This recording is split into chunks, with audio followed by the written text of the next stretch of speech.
Yeah, fair enough. Okay.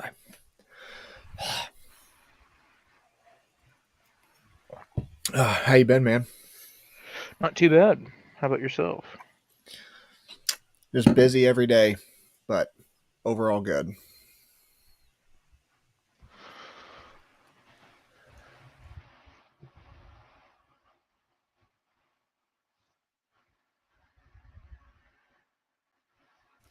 I'm gonna do like the normal intro, not like the intro music, but the intro that I do at the start of the podcast to save me some time in editing later. And then I'll introduce you, and you can tell as much about yourself as you like, and then we'll jump into the topic.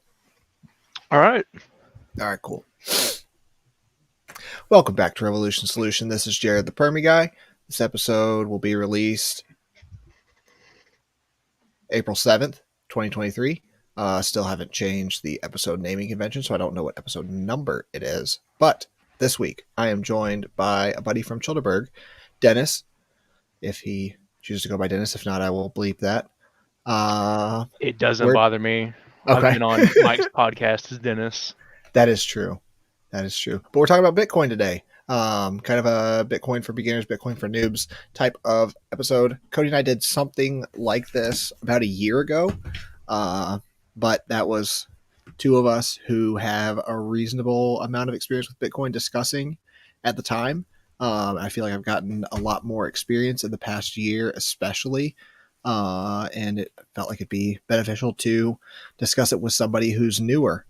So Dennis and I have been kicking around the idea for like over a month now.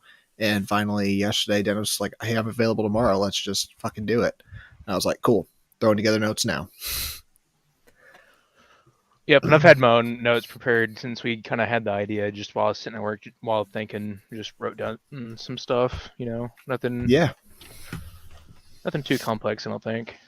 Yeah, no, it's definitely good questions to ask. And I'm glad that we started off creating notes separately because we both kind of covered some different areas and filled in each other's gaps, I feel like. So that was a good move. But is there any introductions you would like to make aside from Childerberg shenanigans? Just leave it at that. I mean, you can find me over at Twitter at Voodoo Boomstick. I don't really do anything. I tend to stay away from arguments or anything like that. I'll toss in an opinion or two and then just let the people fucking writhe in anger. But There you other than go. that, I don't Okay. really do anything. I hang out and I just make friends. It's a great community over there, and I'm on Instagram, but I just mainly shitpost on my story, as you're well aware. Yes, yes. Schizo posts abound. Yep. I do love seeing that on different people's Instagram stories, just the wide variety of things. It makes me feel better that mine is very similar. It's like 3 cats, a rabbit, destroy the government, another cat. Yeah, I try to sprinkle in some more wholesome memes every now and then, or at least Yeah, less schizo memes. yes. I feel like you got to sprinkle it in there every now and then just to make sure people. It's like a indirect sanity check. Yep. Uh, I guess starting points. When did you get interested in learning more about Bitcoin, and what attracted you to Bitcoin in the first place? Um.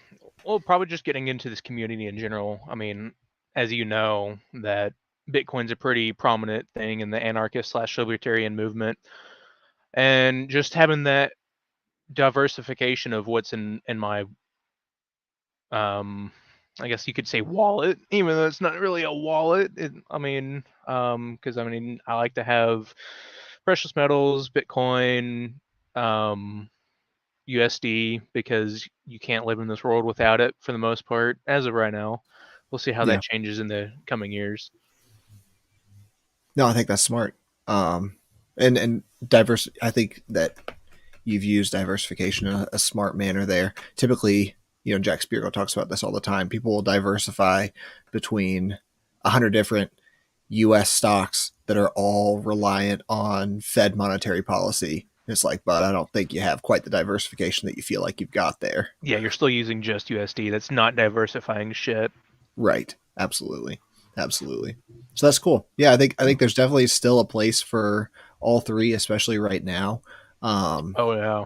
the boomers will always talk about what happens when the grid goes down, and there are ways of managing that, and also, the it kind of feels like a cop out, but also an answer. Like when money dies, money's not your biggest problem. Yeah, yeah, that Yeah, is the least of your worries whenever the money is no longer relevant. You're right, trying to not to starve to death or get shot or, any of the other possibilities of dying. right. This is why we prep. This is why it's part of a holistic approach. Cody, I guess I could say that my former co-host here, because I haven't heard from him in a long time, always said, if your pantry's empty, why are you buying Bitcoin? Right. Yeah. Yep, and that's just good advice. Like savings comes after you're prepared for the immediate disaster.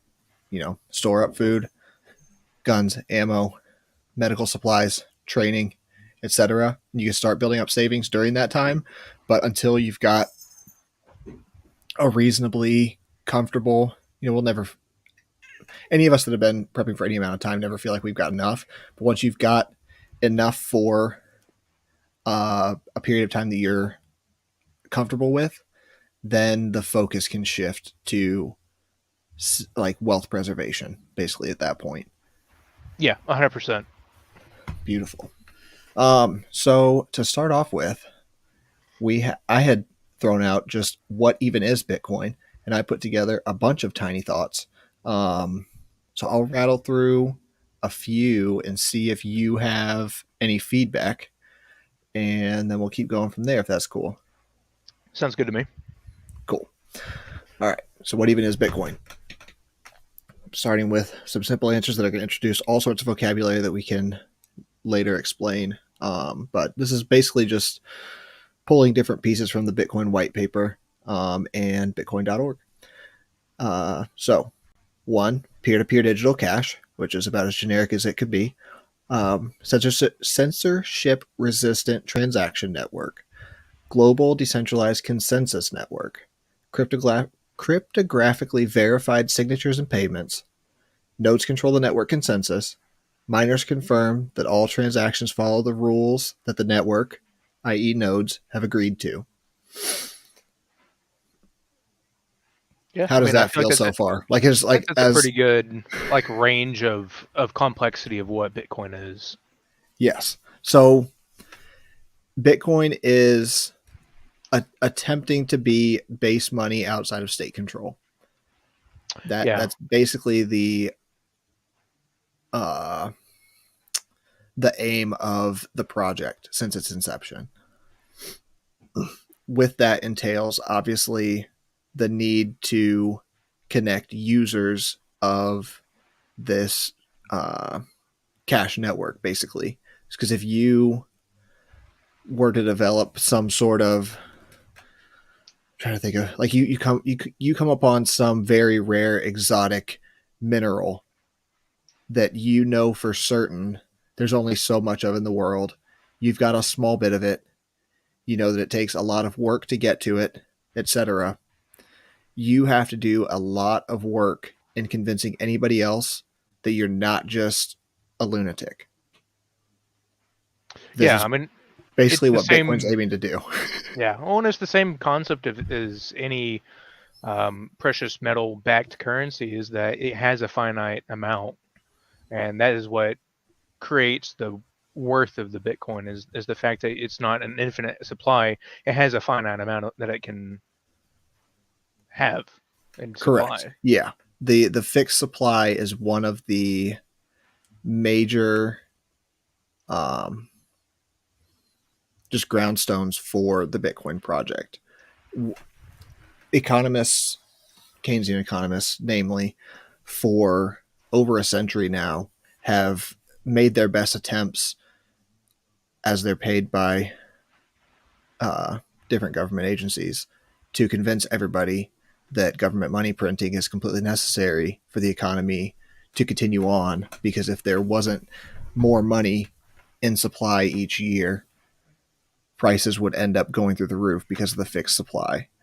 But this is completely It just doesn't make any sense when given a little bit of thought, because there's no reason that $1 million and $1 trillion couldn't serve the same purpose. Everybody's going to adjust based on the fact of the supply that's in circulation. We've seen over the past 3 years the way that prices have skyrocketed with all of the money printing that's gone on. And government's done its very best job to try to defer blame on everybody but themselves who have flooded the market with dollars while also cutting off the supply of nearly everything. It's just like it should be economics 101, but a lot of people have been educated out of that simple understanding. Yeah, and you see that in a lot of just things in general that you're like, this should be common sense, but the normal person just cannot grasp that concept because they've been so brainwashed into thinking that, oh, I don't have to worry about that because someone else will take care of it. Yeah, yeah, it's basically like all the memes with the left and right side of the bell curve in agreement, and the people in the middle. Just like this doesn't make any fucking sense. Yeah. It's just that on full display again. So, um, the Bitcoin from its inception has used the groundwork that was laid by a number of other projects, um, and the cryptographically verified signatures is something I want to jump off on a little bit because it's also uh, used as a manner of identification in other applications. So for my job, I am a licensed engineer, and so I'll have to sign off on projects from time to time. And the way that that is handled is with a USB stick that basically is my private key for signing the documents. Once electronic signatures started to become accepted by different states across the country, they basically accepted the same method of more or less transaction verification as Bitcoin uses. I don't know that it's the same um, cryptographic algorithm or anything of that sort, but it's the same basic concept that the institution I work for has the public key put into the documents in the signing software, and then I've got to provide my private key personally to sign and attest that this is actually me making the signature because I have this piece of information that nobody else has access to. So I think Right. it's just kind of neat to see in other applications, because it's basically the best method that we as humans have come up with to this point to verify with utmost certainty that the person signing is the person we expect to be signing. Yes, and I even see that on a daily basis in my job. I'm a machinist, and we have a USB stick with a key saying that we own that software, and you cannot use that software unless that key is plugged into the computer. I mean, it's the Yeah, same yeah, concept. You're just verifying that you are actually holding whatever you say you're holding, whether it's a license, Bitcoin, you know, that yeah. kind of I hadn't thought about that with software licensing, but that's been around for a good while. You'll basically thing. Hmm. download the software directly from the website of whatever company, but they won't let you actually use it until you've ordered from them and they've sent you the private key in the mail to be able to access it. That's interesting. Yep. Super gay, but Oh, same 100% application. agree. Um, Okay. Yeah. What were you thinking from here? I would assume just like kind of a good way would be how to hold your Bitcoin. What kind of wallet should you choose? What features are you looking for? That kind of thing. Because I mean, you walked me through that because I was using fucking I don't even remember what I was using before, but I'm using Phoenix now, so it's just one of Nice. those things. Yeah. Excellent. This is a stick that's been up my butt for a good while now. There are a few wallets that I had never heard the names of until one particular fella was recommending them, and then everybody else in the orbit of this particular fella began to act like those were the only wallets in existence So Bitcoin wallet became synonymous with Coinami or whatever the recommendation was at the time. Lightning Network enabled wallet became synonymous with Wallet of Satoshi. They were used interchangeably without any mention of trade offs or alternatives. It's bothered me for a long time. So I have very simple recommendations for choosing a good Bitcoin wallet. Obviously, it's going to depend on what you mean by good and what features you're looking for. But I personally use a very limited number of Bitcoin wallets. I use Sparrow on desktop and then Samurai, Blue Wallet, and Phoenix on mobile. And all four of these were chosen because they are large, well known, free and open source software projects. Their code has been reviewed and verified by developers for years and run without issue for years. So though that company with a lot of eyes on it and free and open source software are my biggest deciding criteria. Since I run my own Bitcoin node and have for nearly a year now, the ability to choose the node that I connect to is also super important. I feel like that is the the very simple, potentially simple step that somebody newer to Bitcoin can take to dramatically increase their sovereignty. So that one is a must for me now. Excuse me. Samurai does not relate. Samurai is the worst in this aspect. You can connect to your own node. You've got to use all of the additional Samurai software on desktop to allow your node to translate into something that Samurai can read. And it's really complicated and doesn't make a lot of sense, and I haven't been able to figure it out. So I've been moving away from Samurai since I got my node set up, but I still use it for some aspects because it is handy for what it does still. Um, yeah, and the final point was additionally, and this should go without saying, if you aren't the custodian, they aren't your Bitcoins. So this has been the biggest complaint I've had with Wallet of Satoshi specifically because it is explicitly a custodial Lightning wallet. And that notion that's made explicit by the company itself is not made explicit by those advocating for its use. I don't have a problem with people saying, use this. It's fine for smaller amounts. It is custodial, so you can be rug pulled at any moment. But when it becomes synonymous with Bitcoin Lightning Wallet, that I have a problem with. Yeah, because it kind of undermines the whole point of Bitcoin, where it is about your sovereignty and being your own bank. Exactly. And when I see people that are routinely discussing these topics without any mention of that, I start getting suspicious.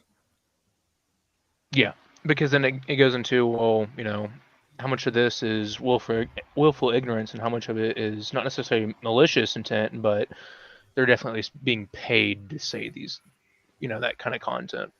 Yeah. Yeah. I don't know enough to make any particular accusations, but it irks me. As somebody who has been in this space significantly shorter an amount of time than the fella in particular that comes to mind who often proclaims how long he's been at the space, uh, if I had spent all of my time only listening to his content about Bitcoin the way he describes it, I would be much worse off currently than I am now, not even 2 years into this, and like teaching Bitcoin and Bitcoin sovereign usage at a higher level than he has done so. It irks me. Well, and it may not even be like a malicious intent. It may be just his preference for using Bitcoin, which is not necessarily being his own bank, but it could be also be, just having that diversification of his currency. whether Yeah, it's precious metals, USD, Bitcoin, shitcoin, whatever. yeah, I mean that's his own prerogative, and it yeah, may be malicious intent. It may be just his use of Bitcoin. yeah. It very well could be, and I don't necessarily think that there's any malice behind it, but it just, and that's why I won't say the name particularly. I love the guy for a lot of the stuff that he does, but this particular topic has been a sticking point for me for a while. Yeah. But that is basically my criteria for what I would consider a good Bitcoin wallet. Um, Reproducible code, aka free and open source, is a huge sticking point because we're talking about money at the very least and up to and including your life savings potentially. So if the code's not able to be reproduced, um, and fully open and available for auditing, I don't trust what's inside. It's too Oh yeah. easy for somebody to, even if it wasn't their intent originally, end up being coerced into a honeypot situation when you're handling, you know, millions, billions of dollars. Oh yeah, that's an easy slope to get sucked into. It's like, oh, what if I just scavenge, a little bit off the top, and Yep. then it starts going into, oh, this is all mine. Fuck you. You shouldn't have fallen into the trap. Yep. Exactly. And it's like Jack will always say on the Survival Podcast, like, there's not uh some big building with a B that they can go and hold up somebody and say, give us all the Bitcoin. But someplace like Wallets of Satoshi, who is explicitly acting as a custodian, there is a lead developer who could have that gun put to his head. So even if it was never his intent to rug pull everybody, he's created a situation where that could be the outcome. Yeah.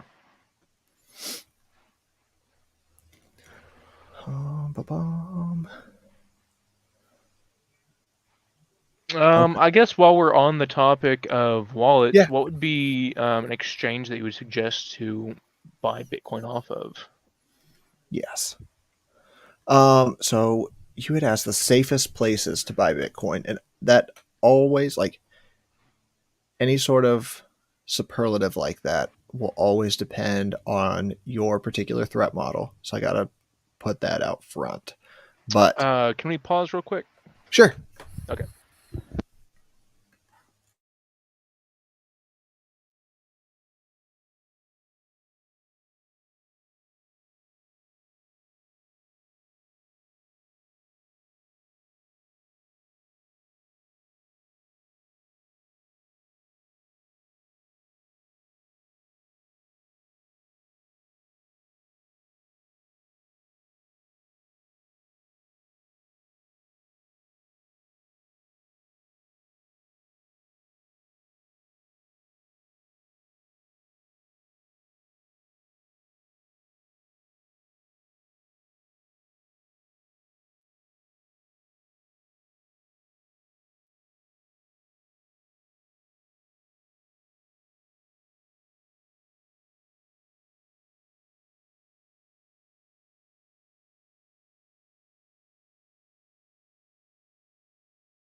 Sorry about that. I had a phone call.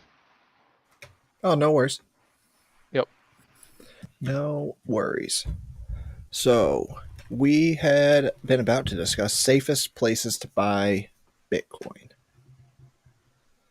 Um, just to reiterate, it is going to depend on what your threat model is.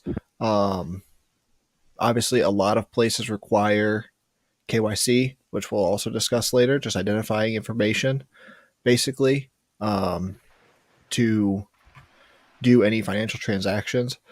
So you're going to want if you're going with an option that requires any sort of identifying information, you want to make sure that that entity has a good track record of handling such information. So Swan Bitcoin, Cash App, and Fold App are all reasonable options with good reputations. I put Swan Bitcoin first because it's the first to come to mind, but I would actually put that at the lowest on that list because Swan has had some issues over the last year or so with data handling. And I do not use them anymore, especially since last fall when Fold added the ability to buy Bitcoin without any transaction fees within the application itself. Yeah, that's suspicious as fuck. What? Having no transaction fees. I mean, it's just all batched together.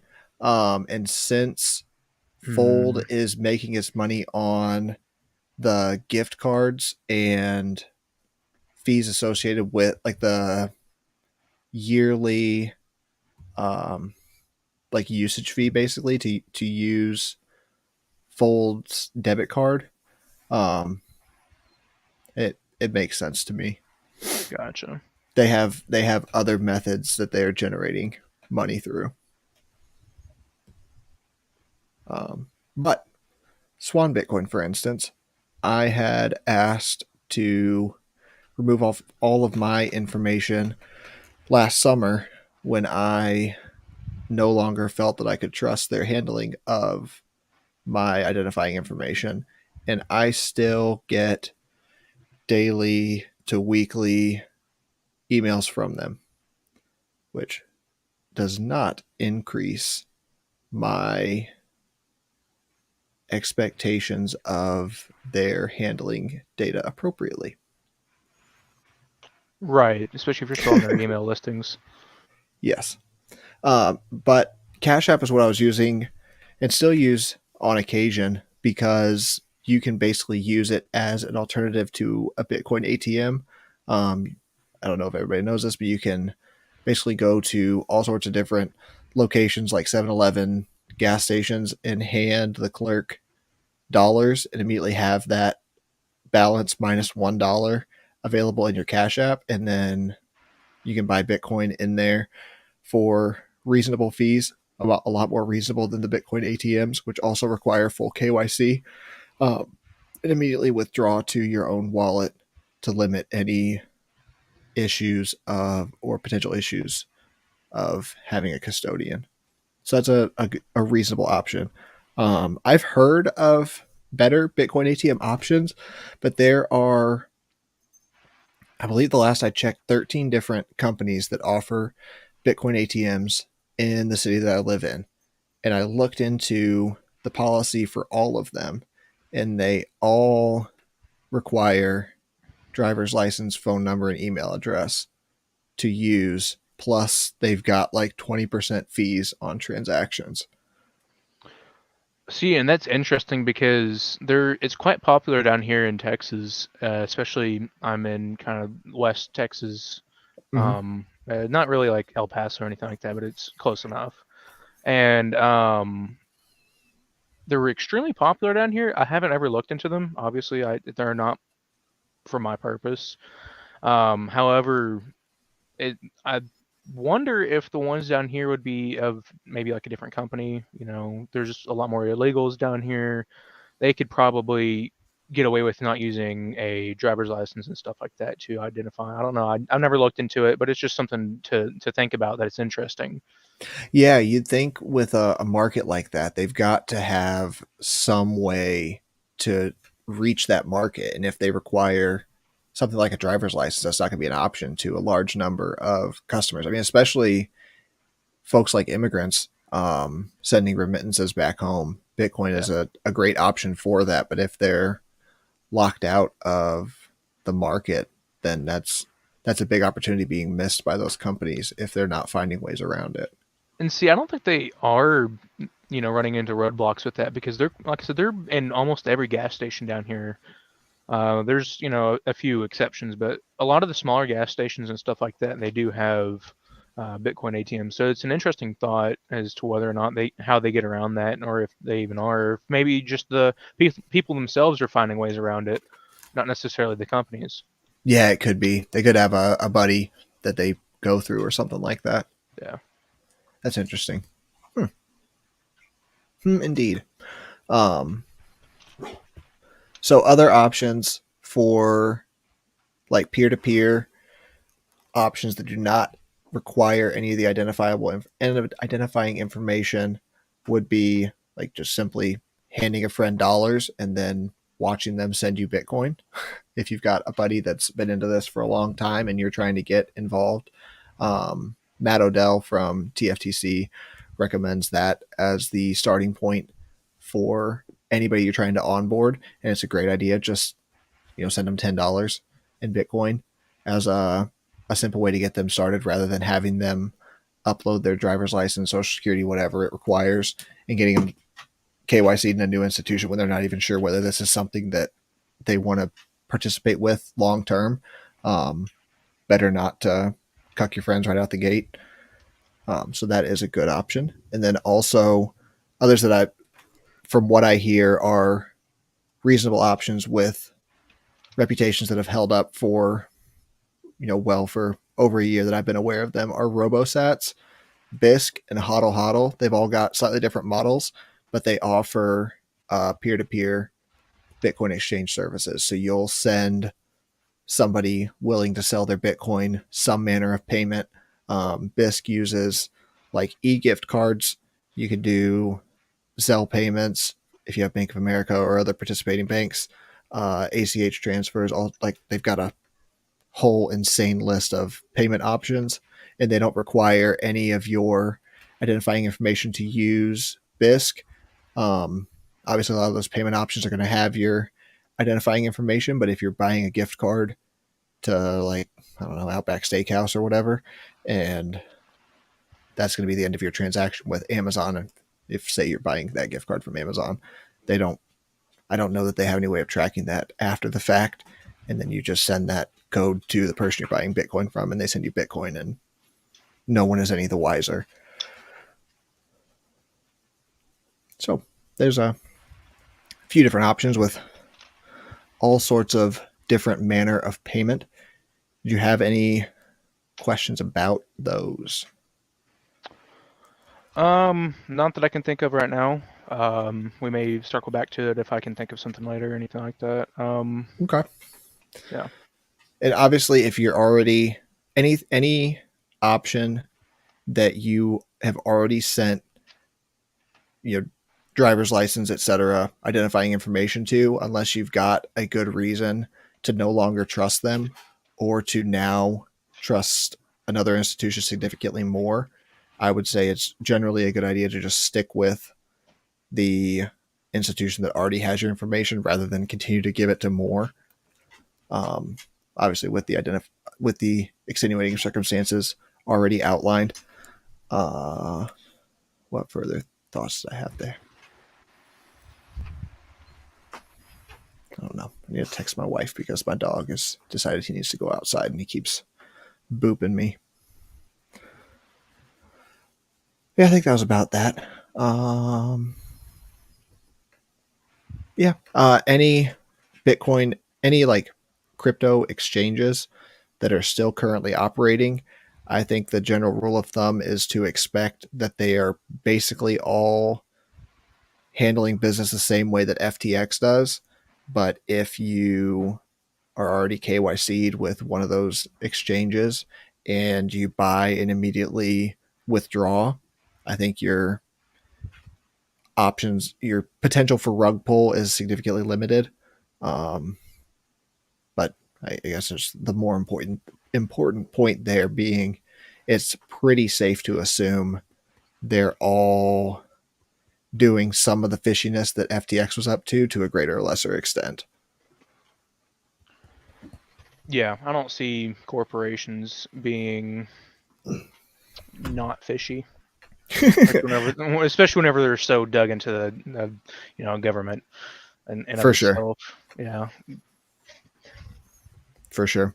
Like that's because even that's where I started off with was Coinbase, and it's still where I get my Bitcoin from. However, like you said, I immediately, as soon as I can, it's out of there. I don't yeah, let it live in there. I don't put large amounts of Bitcoin in there at all. Just whatever I buy for the week, and then once it's ready to trade, I just send it out to my personal wallet. yeah, I don't let it sit in there. After even before the whole FTX thing, I never even trusted fucking Coinbase.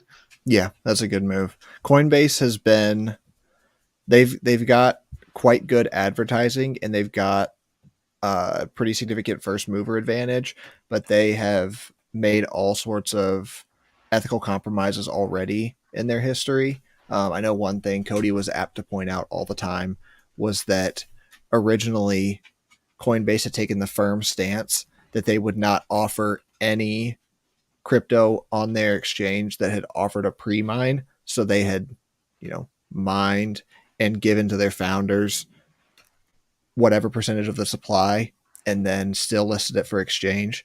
Just like obviously introducing uh, speculation and trading into the asset when the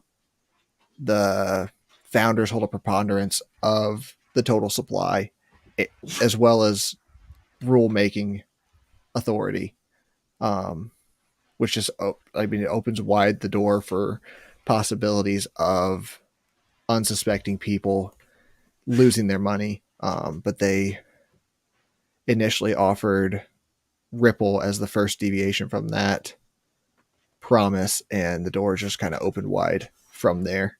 They don't really have much in the way of any ethics remaining on that front. They'll offer anything that they feel like will bring them trading fees. Yeah, I mean, if you look at it, you can't really blame them. They're a business. However, you still have to have some sort of ethics in your business model. Even if you are a business, you can't just fuck over your customers. For sure. For sure. Um, where else should we go? So you know that a Bitcoin ETF is not the same as Bitcoin. Is that safe to assume? Oh, I have no clue what you're even talking to, so or what you're talking about. Okay.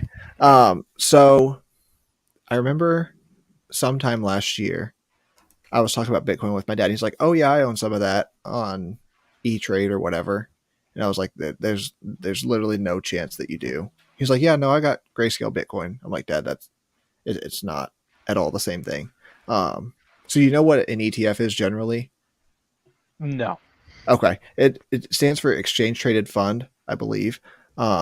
Basically, it's Mm, a financial instrument to kind of track the pricing without directly owning an asset. So you'll have like gold futures, silver futures, like all this stuff where you can take long and short positions to try to bet on the success or failure of a particular asset or just whatever, um, over a particular time period. So Grayscale was granted an ETF a couple of years ago, I believe. But it's obviously it's just uh, struggling for words. It's just a financial instrument that gives the owner a nominal exposure to the pricing action of Bitcoin. So you have nominal exposure to the gains without any of the freedoms.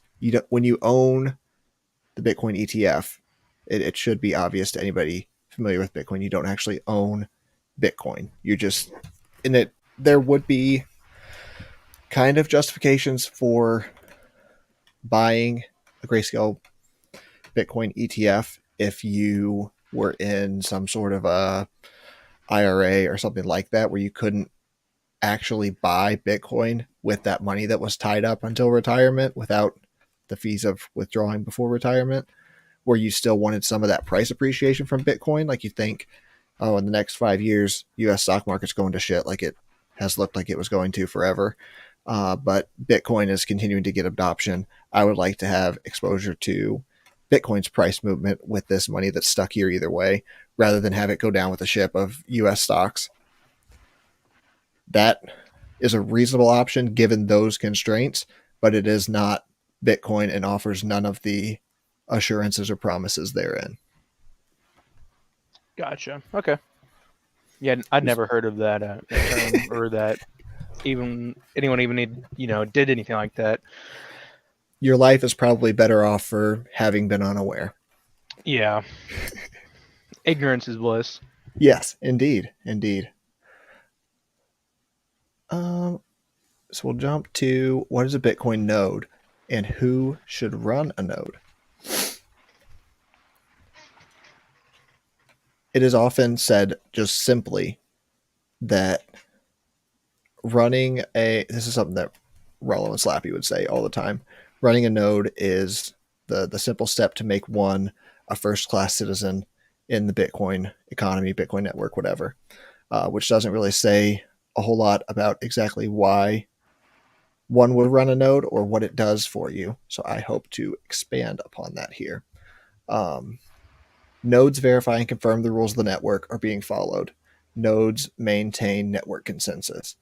If any party is able to make any change to Bitcoin in any manner for any reason, the nodes, and by extension, well, I guess, firstly, the node runners have the ability and the duty to reject that change with their nodes if it is found or believed to be outside of the best interest of the users of Bitcoin. For this reason, there are no automatic updates in Bitcoin. The node software is free and open source and heavily audited. It is almost always advisable to make updates slowly to your node to ensure that you're not introducing any vulnerabilities. An obvious aberration from this strategy would be if some sort of horrible exploit is found and easily patched with a small and simple update. In this case, it would be advised to update quickly. In any other case, it is best to keep your node running only the version that you are comfortable with. Developers have stringently tested, etc. So the node every 10 minutes, every node in the network is receiving the latest block of all of the most recently sent transactions on the network. The miners compile all those transactions into the block and are competing amongst each other to get the block subsidy, which is the amount of Bitcoin per block that is sent to the miner that gets the block accepted onto the blockchain. So miners have to maintain all the rules of the network and ensure that all the transactions within that block follow all the rules of the network.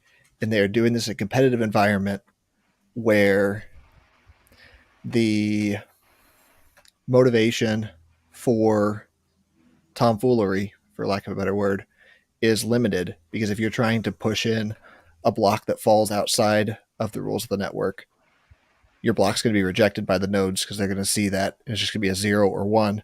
Does it follow the rules? Does it not? It's going to be rejected. And then you don't get the award for adding that block to the chain. So often people will talk about miners having all of the control, and it is definitely the case that if one particular miner or pool of miners gets a big enough share of the hash rate, which is just basically the computing power being put toward confirming the transactions. If one entity or one group of entities gets a great enough amount of that computing power, they can begin to censor transactions and not include them in the blocks.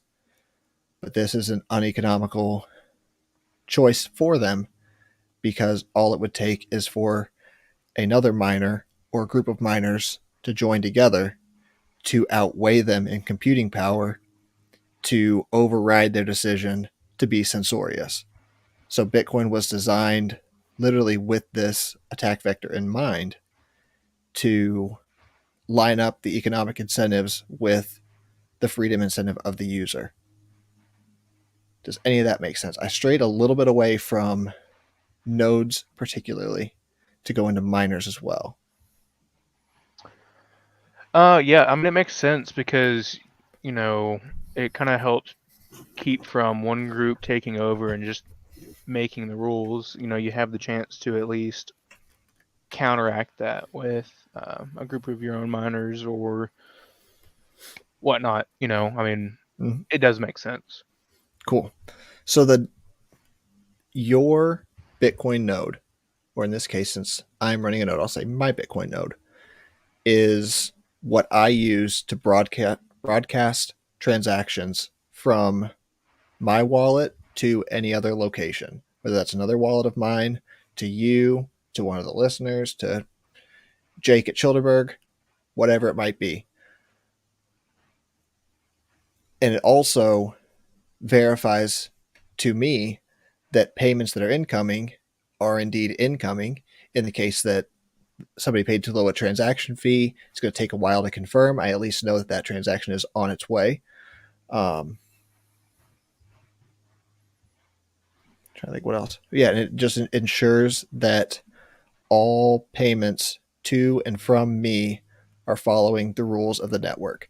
AKA, I'm not receiving something counterfeit. I'm not receiving Bitcoin Cash that somebody told me was Bitcoin, something to that effect. Um, I have that power by running my own node. I can verify all transactions coming in or out are legitimate, are what they are supposed to be. The only way to do that is through running your own node or connecting. And I use this interchangeably because I feel like many people just either don't have don't have an internet connection strong enough to handle the initial block download in a reasonable amount of time, do not have, maybe at say $100 to spare to have an old laptop running a Bitcoin node, don't have the care to go through the installation, whatever. There's a long list of reasons that one might not. But if there's a person who you trust simply well enough not to lie to you directly, you can trust generally in connecting to their Bitcoin node. If it's somebody that you know is just going to fuck you over or is likely to in small and petty ways, I would not trust them to this degree.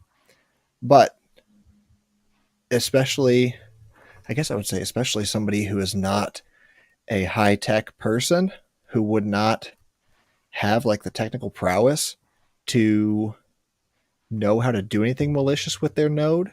They thinking of myself, for example, here. I barely had the like programming, if you can even call it that, ability to get my node set up.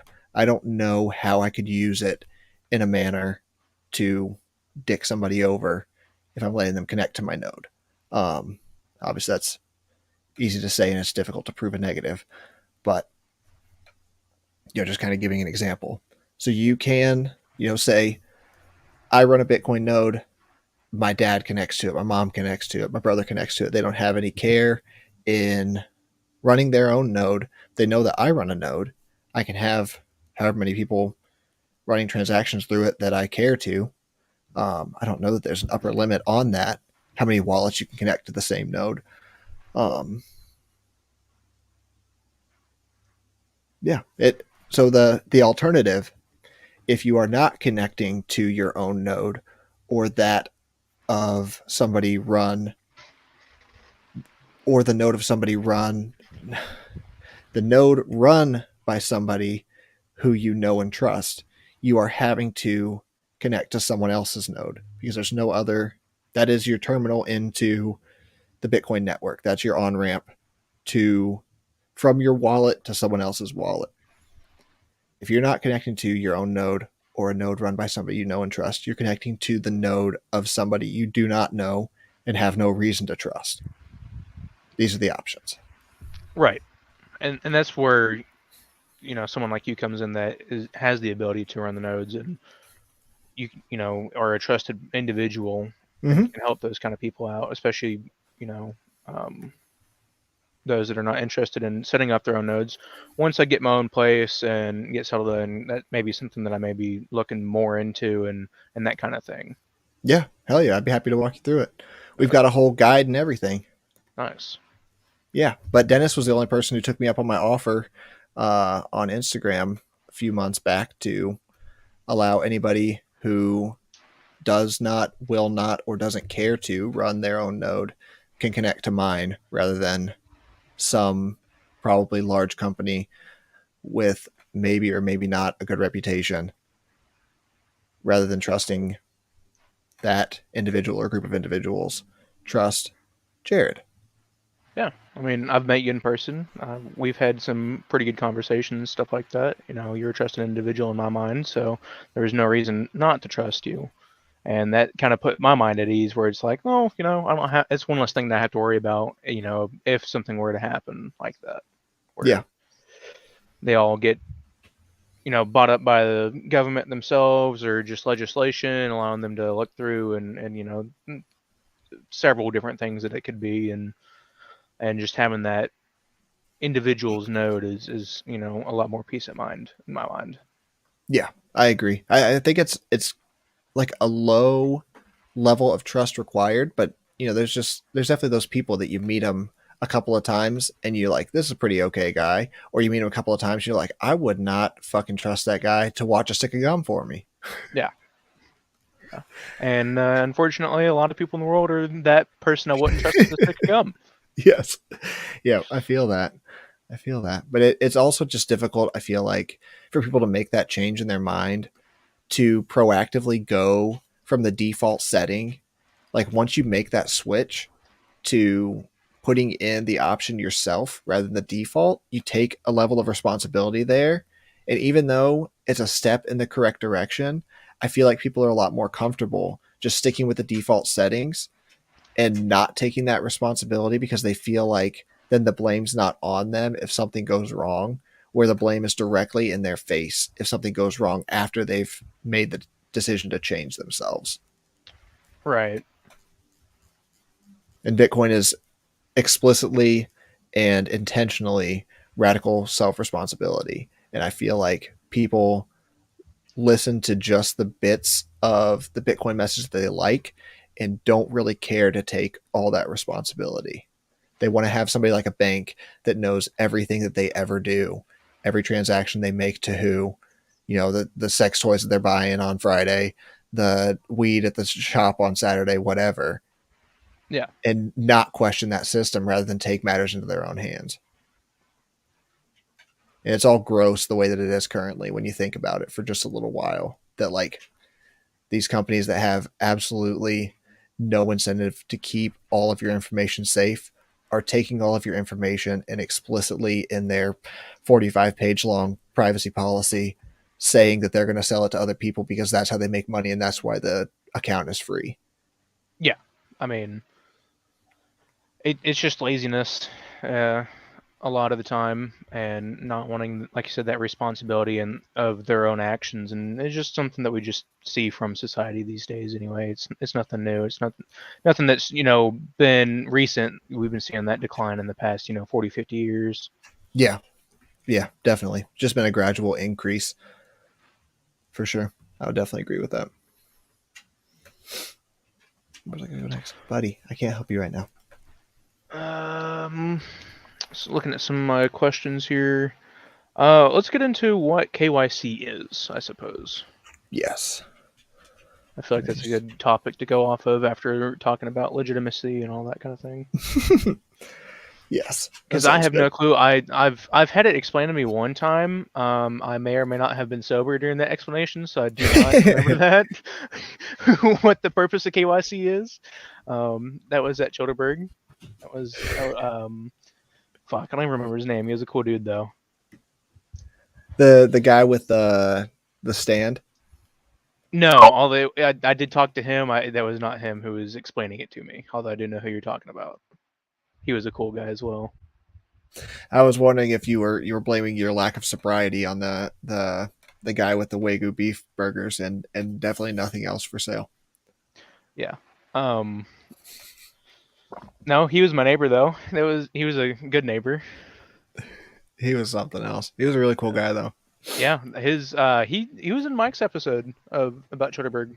Yeah, yeah, he was. Yeah, yeah, he was He's a a cool cool dude. ass dude. Just living free. I mean, He yeah. was. If there's Yeah, anybody I've ever met that's living free, it's that fucking guy. yeah, So KYC just simply stands for Know Your Customer. It's part of a lot of financial regulations that regulators and large financial institutions have successfully forced onto many financial transactions. It requires harvesting of critical personal identifying information on the customer by the merchant in the name of stopping money laundering. So, for the same reason, your employer probably required all sorts of identifying information from you to send you paychecks, exchanges and other financial institutions like banks are required to collect this information as well. KYC is stupid. Those are the notes I gotcha, made.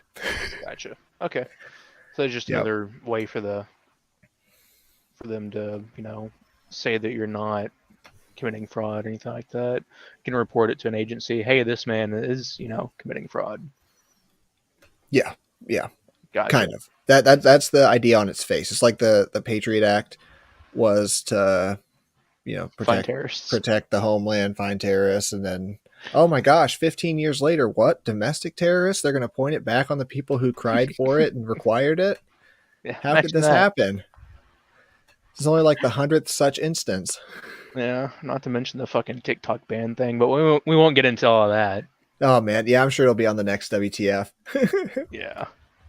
Oh man, yeah, I never tire of like I still never get tired of hearing more information on the FTX debacle, the bank failures a couple of weeks ago, and any of these bills that are like the Save the Children Act, and they're like, we're gonna literally put poison in your kids' drinking water and only give it to them at school so it doesn't poison everybody else. It's like this horrible shit that's explicitly laid out in the bill, and the NPCs are still like, you're really against the Save the Children Act?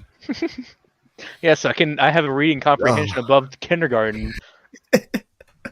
oh man, I never get tired of it. And I know it's like doom porn or whatever, but that's my guilty pleasure. It's just any sort of content like that. I will never tire of it. Yeah. So yeah, TFTC covers it very often. Anytime that there's some sort of a data breach or whatever, they'll hammer the point home again that these companies are required to collect all this information from you, store it in central servers, often in plain text. They won't even encrypt it. It's just obviously creating a honeypot for hackers in the most charitable case, or just those institutions literally selling it off to whoever the fuck or everybody in the least cheery of cases, which has happened plenty of times as well. Um, you know, just like with fucking gun free zone signs, criminals don't bother following those. Criminals don't bother following financial regulations. It's just putting innocent people in harm's way applied to money instead of safety at the school. Yeah.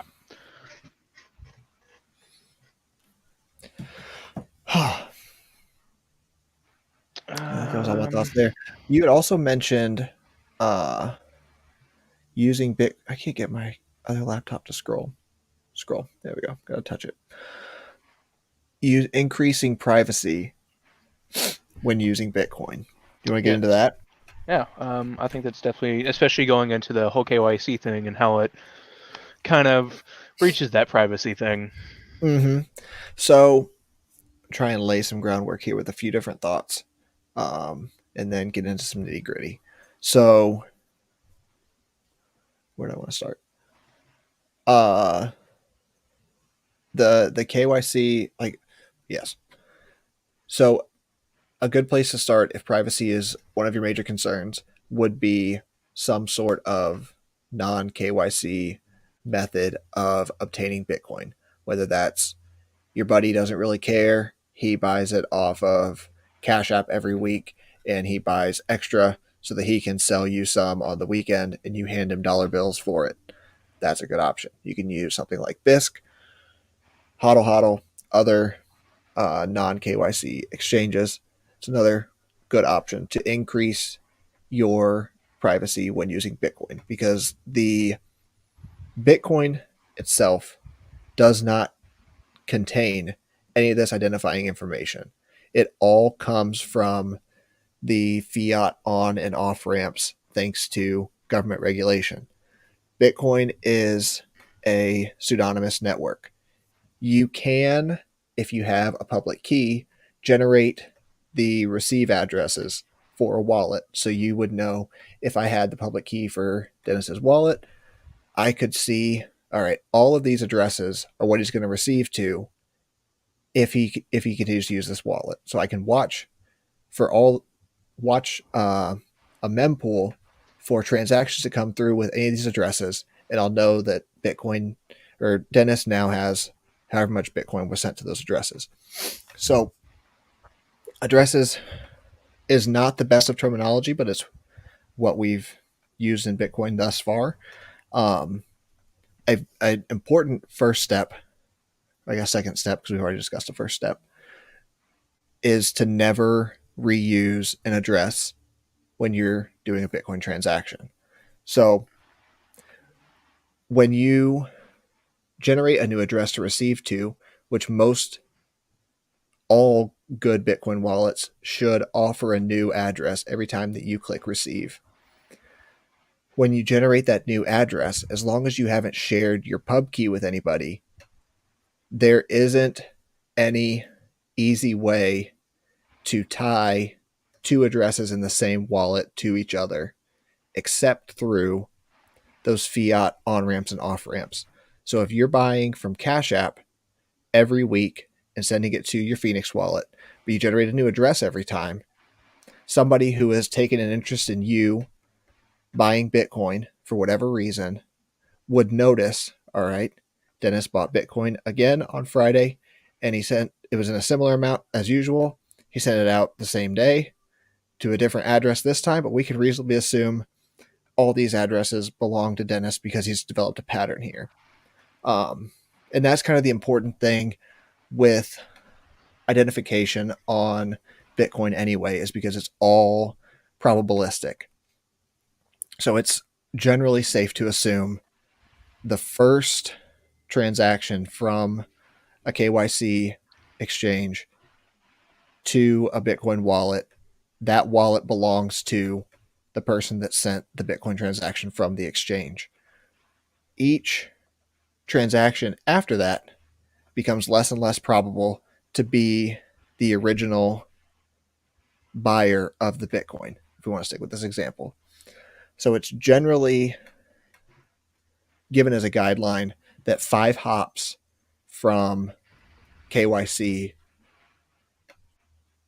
the basically the trail runs cold at that point. After it's moved 5 times from one wallet to another, it's I believe the way it's been explained is like the options for ownership at that point have increased exponentially to be so large that it's not useful information any further. Does Right, that make any because sense so far? it's just an exponential probability of who it could be, whether it's the original owner that's just moving from wallet to wallet to get to wherever they're holding it initially or finally, Mm-hmm. or it could be just some random person they've sent it to at some point. Yeah, it could have been sent to 5 different people at that point. Yeah. Um, but something kind of important to note with that, I guess, also is if I buy Bitcoin, I send it to myself, then I send it to you, and you, for whatever reason, have to cash it out, pay bills, whatever. It goes back to fiat, which obviously the Bitcoin doesn't turn into fiat, it goes to an exchange. Excuse me. And then you get fiat in return. Then whoever buys that same Bitcoin at whatever point from that exchange, that 5 hop is basically reset. So anytime that KYC is introduced, you have to get 5 hops away to have any reasonable certainty that somebody who has the explicit interest in following this chain of custody can no longer reasonably do so. Right. Obviously, all of this requires some person or machine specifically looking at your transactions. Because to the network itself doesn't know or care who was on either end of any transaction. Right. And it would take a lot of manpower, or at least machine power, to sit there and watch. Yes. Yes.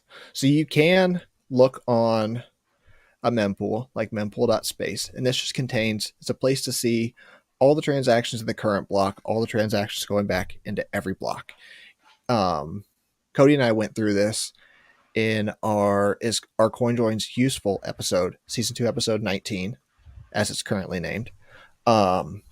He had, since they were published publicly, all of the transactions going to the Canadian truckers during the protests last winter, like February-ish. You could follow those transactions as they went. Um, it's just a simple, like, it was here, it went here. You click that one, and you see, all right, it's now been split into 3 transactions. It went here, here, and here. You can follow all of that when you know the transaction ID of the transactions, which they were made public for accountability's sake on the people who were collecting the donations, to prove that they had given them to particular people and hadn't just run off with the money. So in that case, there was reason behind making that information public, but also then it became more easily traceable. And those transactions were frozen by the exchanges and not allowed. Like, if you see this transaction, red flag it, you can't cash it out. Without like a public eye of scrutiny leading to the necessity to publish those transaction IDs, you don't end up in that situation. So if we're in a world where people are more comfortable and familiar with Bitcoin, everybody's got a Bitcoin wallet of some variety on their phone. You can just make those sends to the people in need without having to announce it publicly. There's not a chain of custody that can be followed. Am I Right. making any Not, sense, or am I rambling now? no, no, no, no. I see where you're following, like where you're going with this train of thought. It just becomes an exponentially easier thing to find out whenever it's public information, because you can just track it, address by address. It may not be necessarily useful because it's still just an address. You don't have any other information past that. However, like you said, they can flag it and be like, hey, and it's no different than credit card companies flagging gun stores. Right. Yep. Yep. And Exactly. and so with it being less public, it's a lot easier. Yes. That And makes so this is that makes also sense. why you use a new address every time you receive, Right. because somebody that's following that particular transaction can only see what hit that address. So if you keep sending to that one address, you're making an obvious to any onlooker honeypot situation where it's like, oh, he's got literally keep sending to this one address. He's got one Bitcoin there. It is reasonably safe to assume he's not smart enough to have more than one Bitcoin, since he's used the same address every time. But he's got one Bitcoin.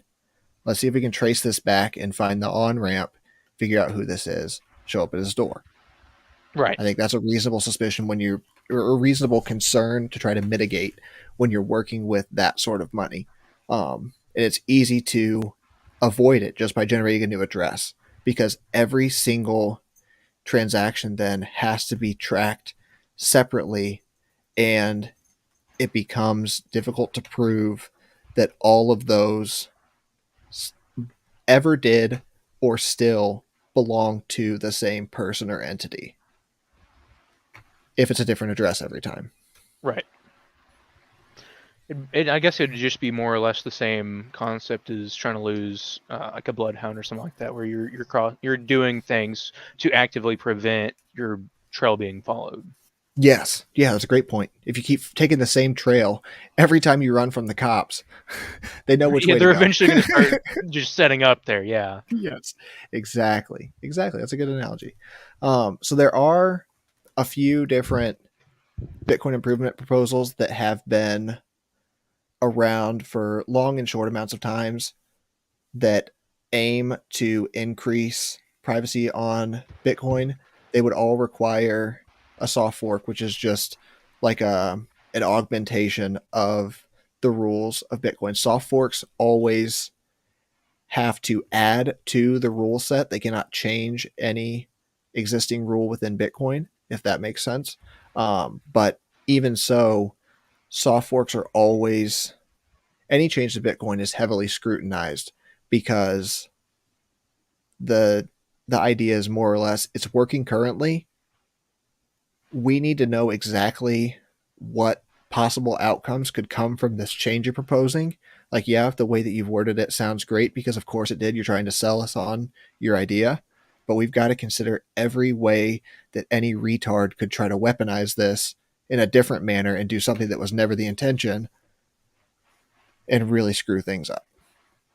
So there are some proposals, and I've just looked through a handful of them and seen like the GitHub, which is all the nice flowery language of like what we're aiming to do, and this is how it's done, and here's a bunch of complicated words about cryptography that you don't understand.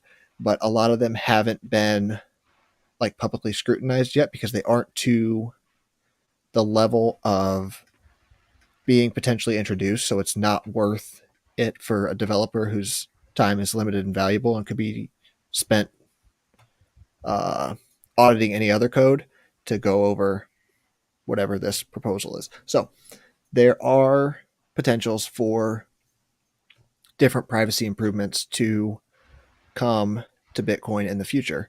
But currently, I still maintain that the fiat on and off ramps are the major privacy issues.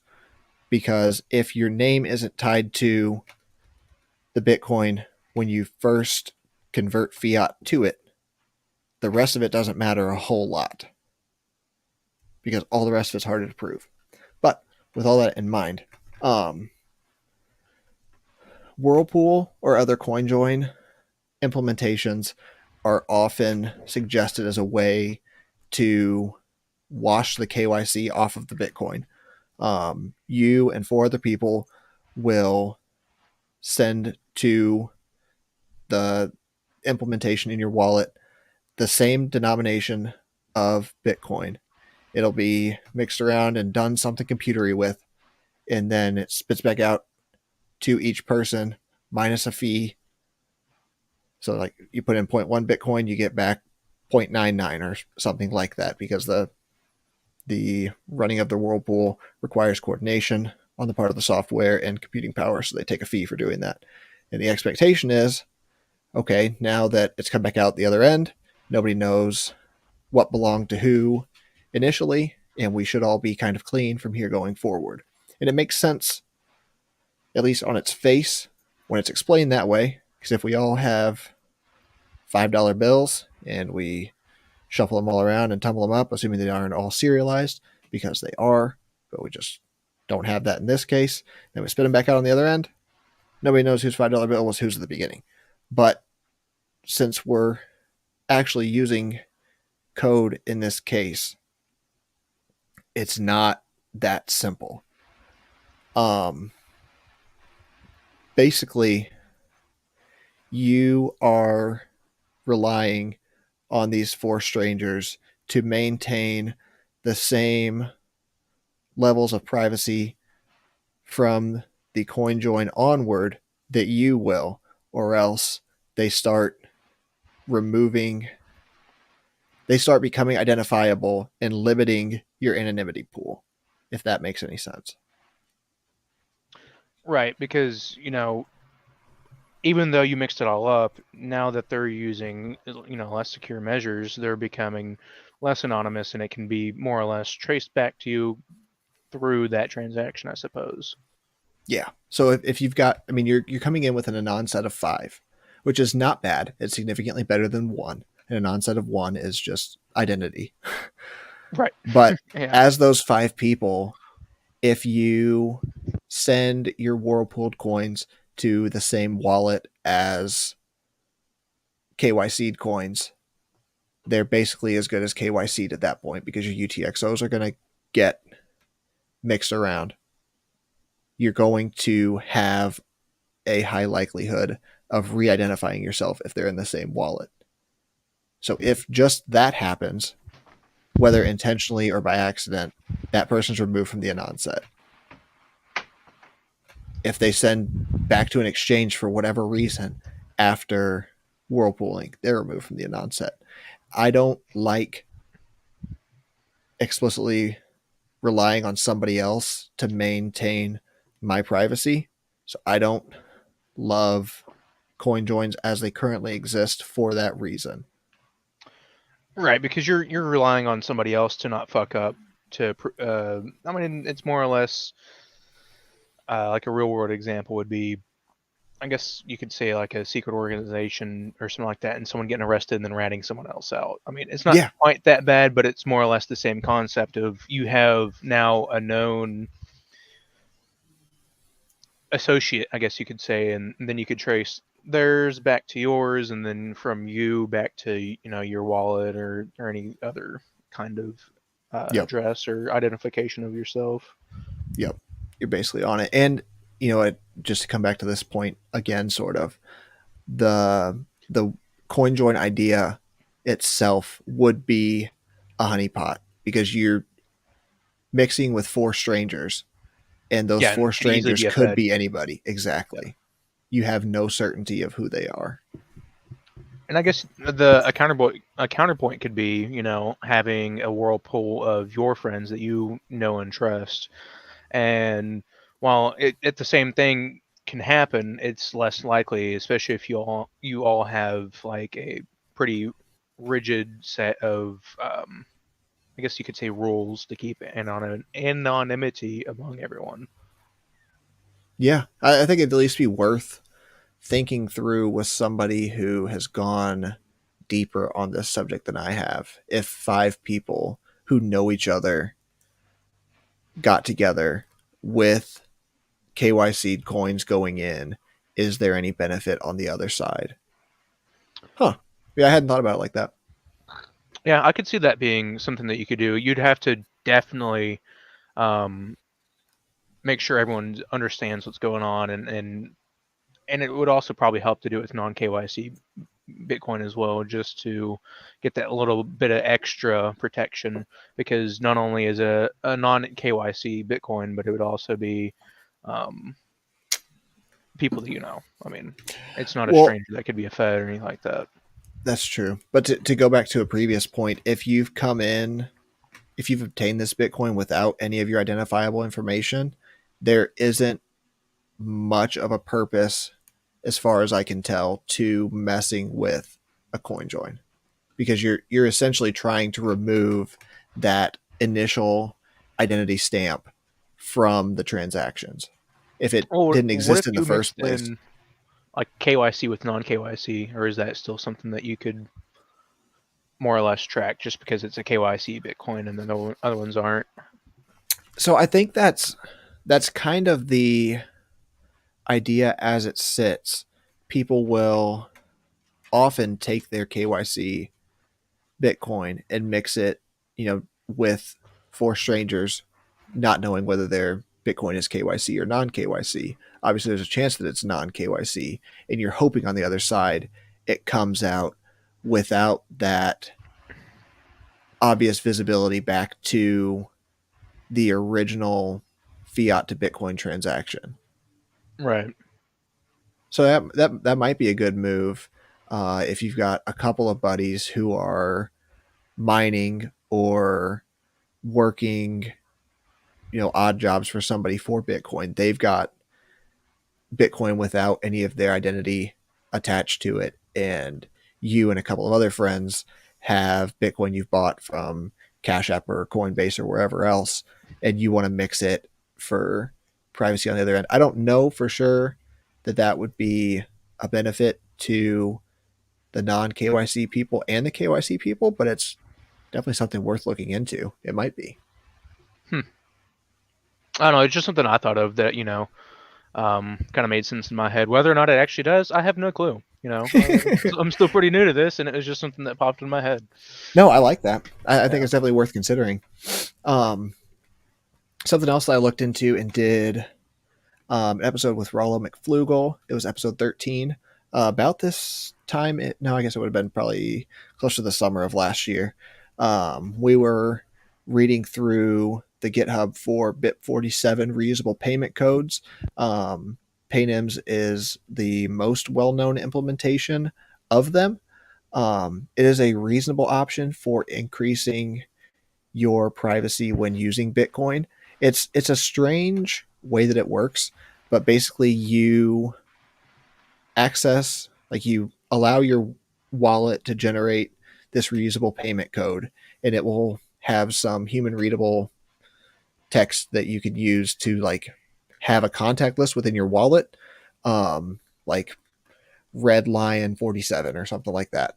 Um, you establish a communication transaction with another party, and this could be with between your phone and your computer, for example.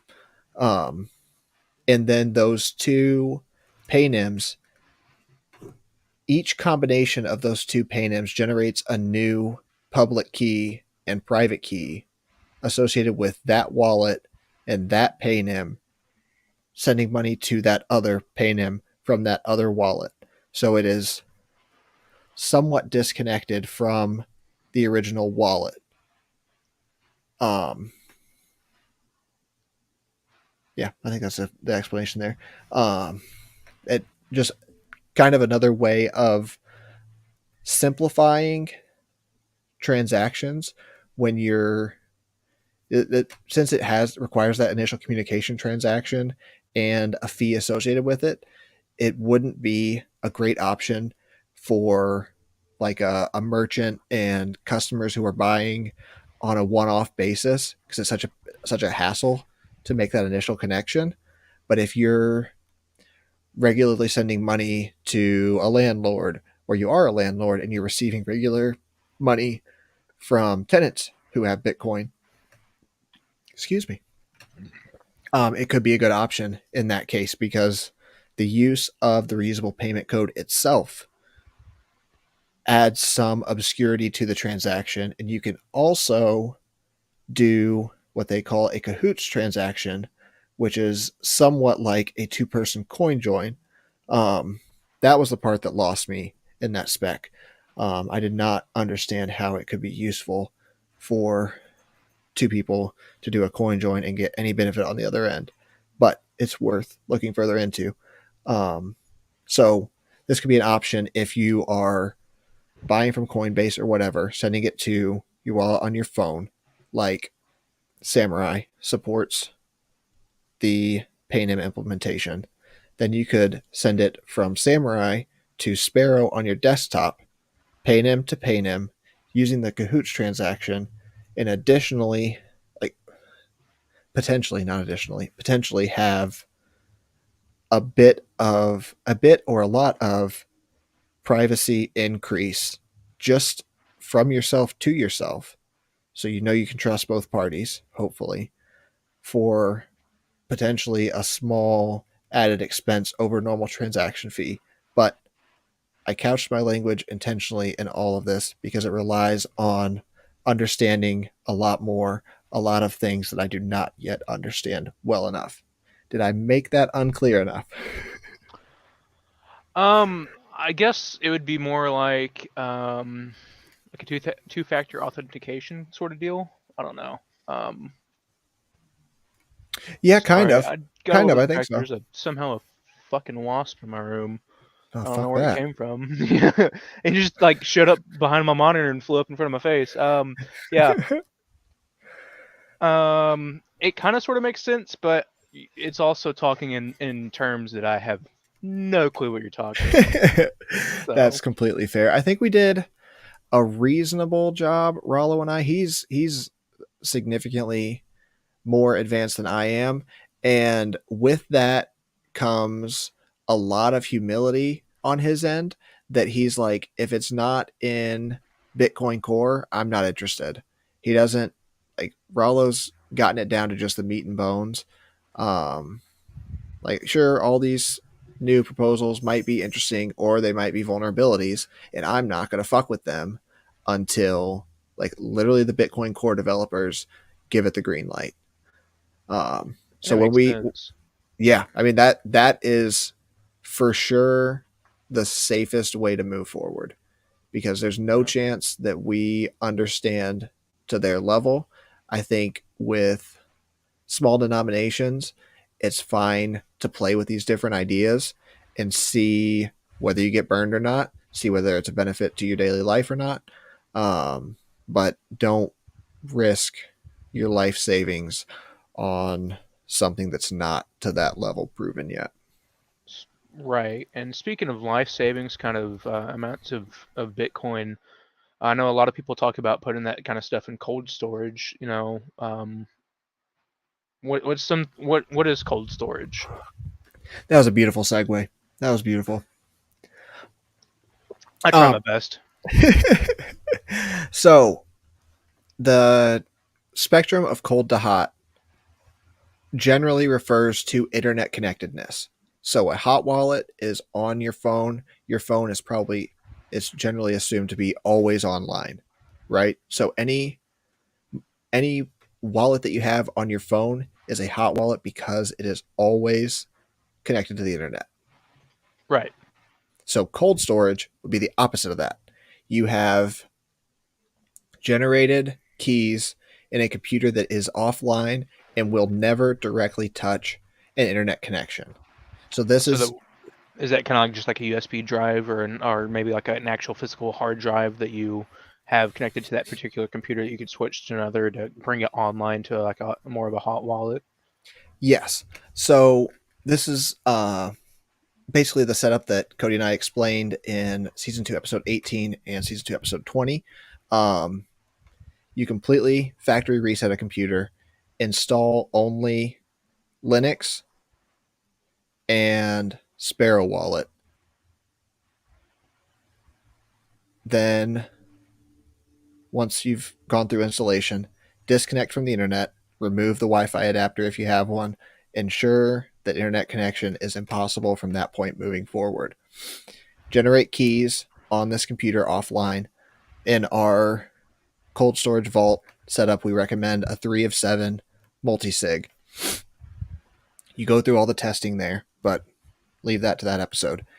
This computer is now your signing device. It is similar in its reasoning for existence as a hardware wallet. It is basically functioning as a hardware wallet, but without Bitcoin specific hardware from Bitcoin specific manufacturing companies.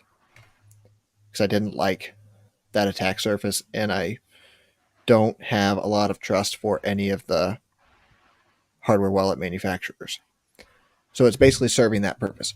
You've generated keys offline. That computer will not directly ever touch the internet. So when you want to receive to that wallet, you can easily export a watch only wallet to your node connected computer, to your phone, to any other device.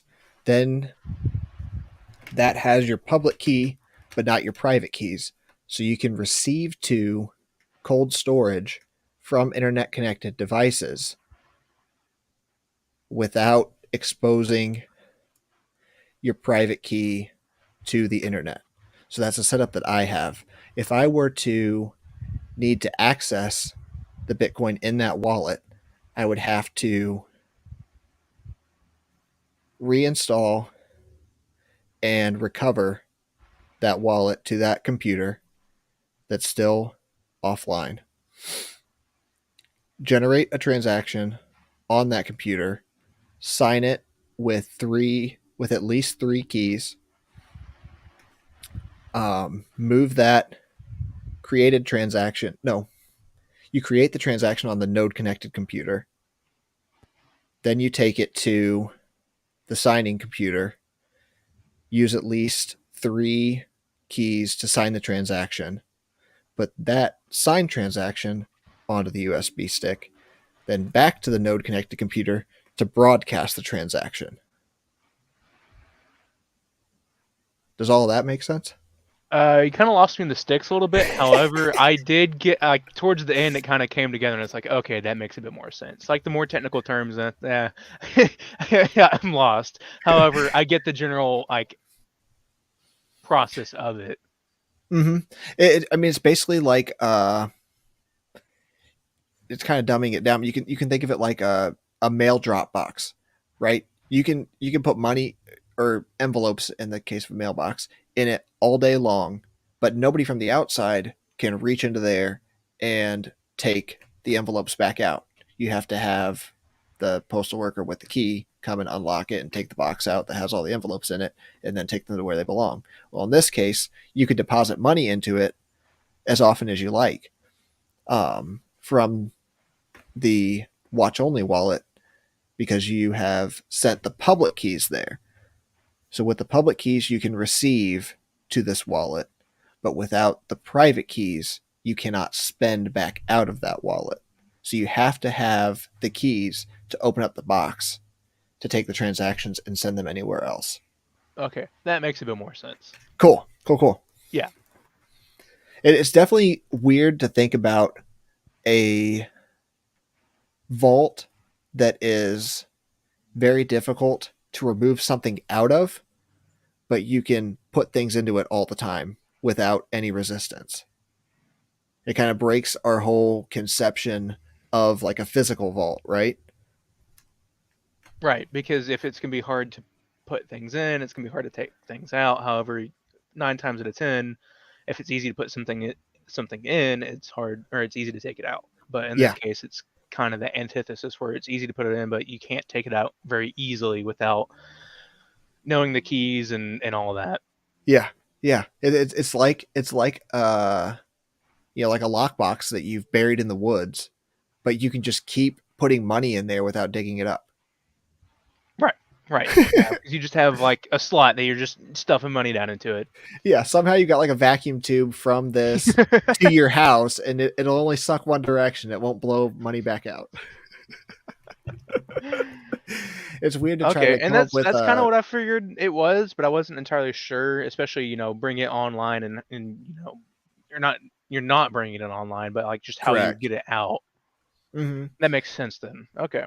Yep. So with the setup that we suggested, you've got obviously 7 keys that are generated. You only need 3 to have access, and you geographically distribute those. So you send them to an accountant, your aunt in Washington State, your cousin in Florida. Like you want them to be in several different areas.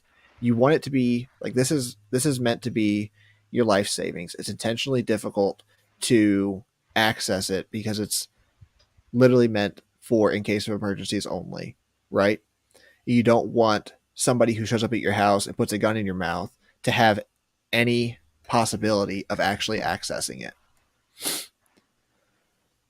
You can keep adding money to it every day, and then if you need, say it's gotten to the point where it's $100,000.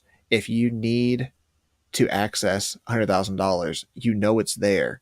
You can spend $2,000 on plane tickets to go everywhere you need to collect all of these keys to be able to access that money, right? Right, and I don't think you would even have to necessarily go that far. You could easily, I would say, hide it in just areas around your local town or city that you could definitely like just bury it or something like that, and it'd still be a process to get to it, and you could always just I don't know do what you'd said and send it out across either the country or just even I guess you could technically memorize it and then Yeah, you certainly could. Um, but I guess this point, it's also important to note that most Bitcoin that has been lost from individuals to this point has been due to user error, uh, rather than theft or some sort of intentional attack.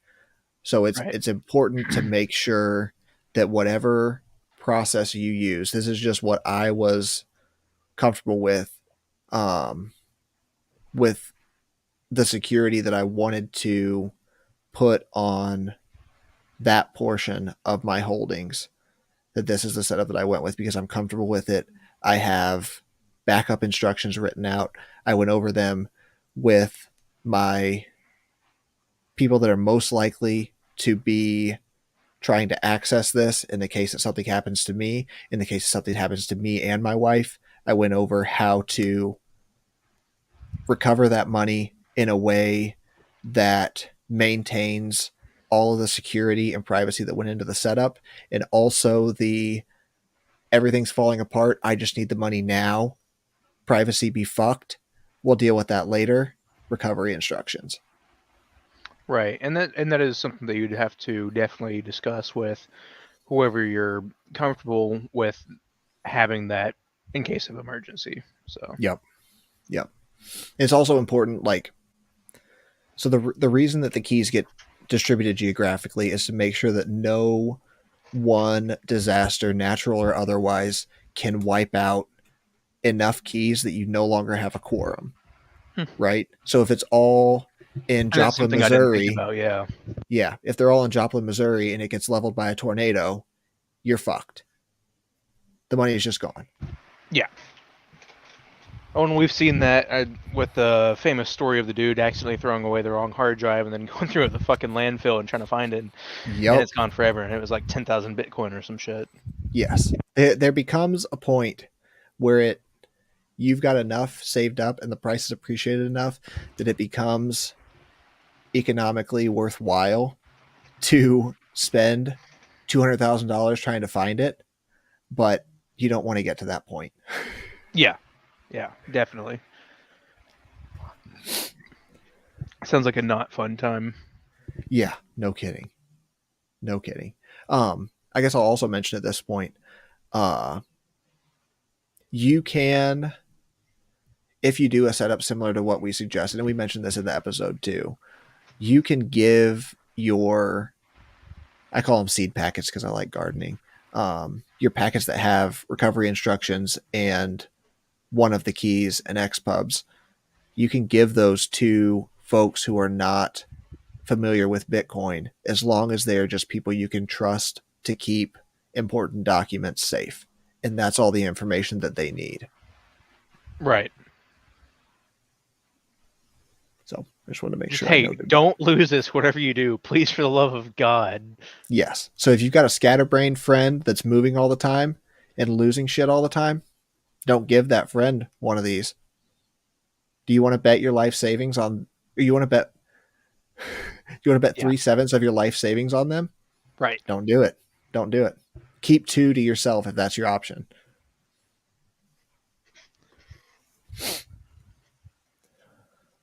Is there anything else particular that you wanted to go over today? Let me just read through my notes real quick, and then Yeah. um, I guess just any other tips for newbies like myself.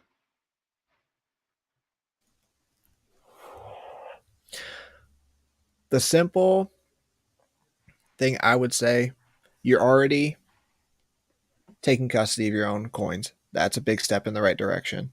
You have connected to the node of somebody you trust. That's an additional big step in the right direction. Those are the two big hurdles. Um, Third, if you like gambling, feel free to do so, but understand that messing with anything else is exactly that. That's the way I see it. Like, you're not every, like, stocks, I can kind of understand. They've got a long track record. If you're investing in fucking Ford Motor Company, you've got 100 years behind it, over 100 years at this point. That makes some amount of sense. If you're throwing money at Dogecoin because you think Elon might tweet about it again next week and see the price double. Like, just understand you're literally playing craps or roulette, um, and treat it as such. You're not a sage because you caught it before the first Elon tweet or whatever. Um, like, stupid shit's gonna do stupid shit. Yeah, I had a coworker that was like that, who was like constantly dipping into different stocks and different other coins, and the entire time I'm just sitting there like, dude, I don't see this going well for your future. I'm just gonna hold on to my Bitcoin, call it good there, and not take all that risk. Like it was that case of, yeah, you have 100 different diversified stocks, but they're all in like like he was big on like cannabis stocks and hemp stocks and shit Oh, like okay. that. And it's like, Yeah. okay, it's an oversaturated market. You can already see that. Like Mm-hmm. all these, I don't know. It was just one of those things where it's like you're gambling with your life savings. Yeah. Yeah. My dad has gotten into that a lot lately as he's had more downtime trying to cut back on working so much because he farms and it's been a wreck on him. So he's just been paring that back and he's using his free time to play in the stock market. And he started with however much money and pulled out the initial money because he did well and whatever boom initially. And he's still in the green, but just because of that mindset, it was really difficult to get him to understand that Bitcoin is looking to solve a different purpose than buy me today and sell me next week. And Yeah, and just I think the people forget that vision. yes, I think most, maybe not most, a lot of people come to Bitcoin looking for the next penny stock that's gonna hit $1 or Yep. whatever.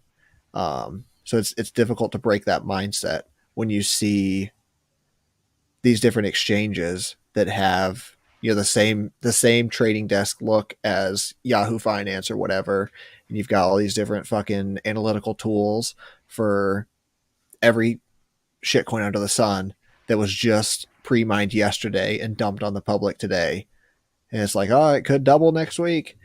It's the same shit. And that's what I told my dad when he first started like asking about cryptocurrencies generally. I'm like, it's like the stock market with a lot more manipulation and it trades 24/7.